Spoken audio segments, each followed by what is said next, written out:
का व? मला एक गोष्ट सांगा, आपण लग्नात गेलो कायच्यासाठी होतो? तुम्हाला म्हटलं होतं ना की लग्न लावलं डायरेक्ट घरी जायचं. तुम्ही ते जेवायला कायले गेले? बरं जेवायला गेले तर गेले, तिकडून दारू कायले पिऊन आले मग तुम्ही? बुवा चला म्हणे, मग मी गेलो.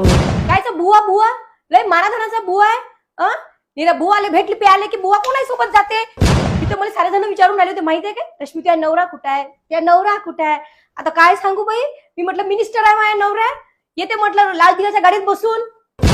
आले होते माझ्यासोबत. कुठे गेले होते तुम्ही? दारू प्यायला गेले होते तिथं, मला माहित आहे ना.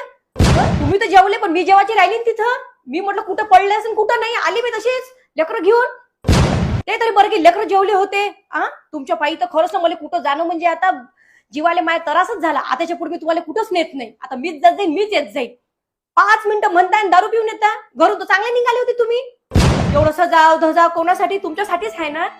तुम्ही तर येऊनही मला पाहिलं नाही, माझी तारीफ नाही केली. तुमची तर ते दारू जशी आता दुसरी बायकोच झाली.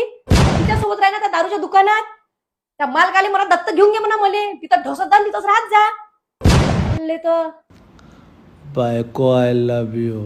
तेच काय तुमच्यात माझ्या जीव अडकला म्हणून थांबली, नाही तर केव्हाची सोडून चालली गेली असती. तुम्हाला माझी काळजी नाही आहे ना. तुम्हाला एवढी बोलतो ना मी, तरी तुम्हाला लाज नाही वाटत.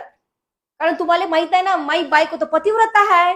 मी कुठं पडलं धडलं किती पेलं तरी माई बायको माझ्या जवळच येते. हा तुमचा गैरसमज एका दिवशी असं दूर करण ना मी पहा कधी. एवढी सजली दजली पाहिलं नाही, बेवडा पिऊन बसले तिथं.